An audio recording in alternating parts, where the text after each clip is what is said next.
Hectometre से मापा जाता है। ये हो हमारी आरबीसी। अब हम चलते हैं दूसरा डब्ल्यूबीसी। डब्ल्यूबीसी को इंग्लिश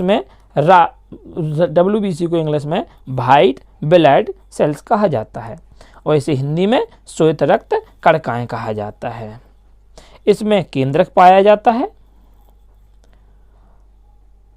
इसका आकार एवं रचना अमीबा के समान होती है और इसका निर्माण अस्थि मज्जा में होता है। डब्ल्यूबीसी का निर्माण भी अस्थि मज्जा में होता है और आरबीसी का भी निर्माण अस्थि मज्जा में होता था। और अस्थि मज्जा के अलावा लिम्फ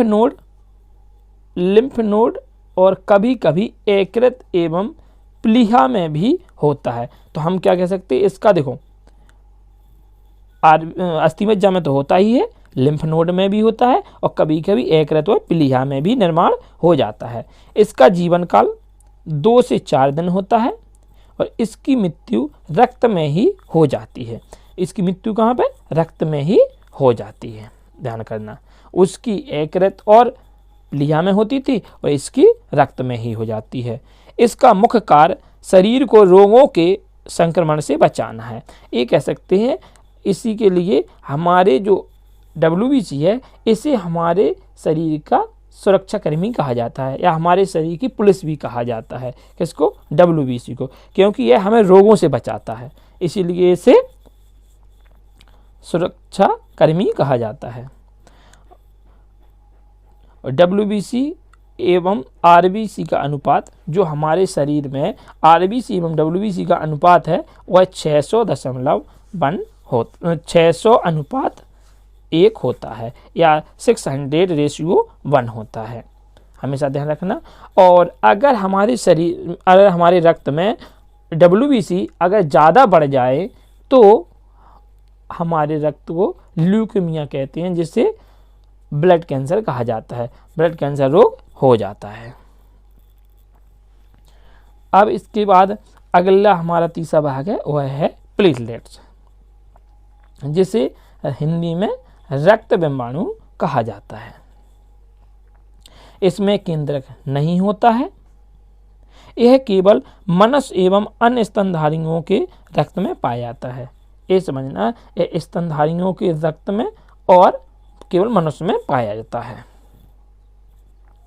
इसका निर्माण अस्थि मज्जा में होता है। इसका भी निर्माण कहाँ पर होता है? अस्थि मज्जा में होता है। इसका जीवन काल 3 से 5 दिन होता है और इसकी मृत्यु प्लीहा में होती है। इसका मुख्य कार्य रक्त के थक्का बनाने में मदद करना होता है। ये कह सकते हैं हमारा प्लेटलेट्स क्या है, ये हमारे रक्त का थक्का बनाने में कार्य करता है। ये मत समझना कि हमारे शरीर में यह रक्त का थक्का बना देता है, क्योंकि बहुत से लोग यही समझते, क्योंकि मैं भी जब छोटा था मैं भी यही समझता था कि यह रक्त का थक्का हमारे शरीर में बना देता है, तो हमारा शरीर में रक्त जमता क्यों नहीं, खून जमता क्यों नहीं है।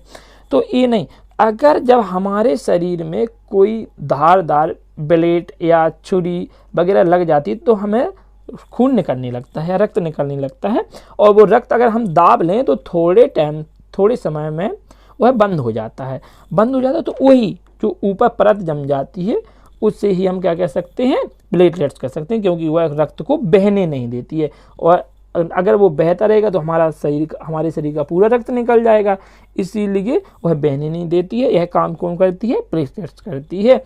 तो इसी को हम कहते हैं रक्त का इसने थक्का बना दिया। कहाँ पर? तो जाके ऊपर जहाँ से ब्लड निकल रहा था, जहाँ से खून निकल रहा था, वहाँ पे उसने थक्का बना दिया। इससे हमारा ब्लड अब शरीर से बाहर नहीं निकलेगा। ये हमारे लिए सहायक होता है। ये मत समझना कि यह हमारे शरीर के अंदर ही रक्त का थक्का बना देता है, नहीं। तो प्लेटलेट क्या कहती है? हमारे शरीर का में रक्त का थक्का बनाने में मदद करता है। अब जो रक्त के कार्य होते हैं वह मेन देख लीजिए आप।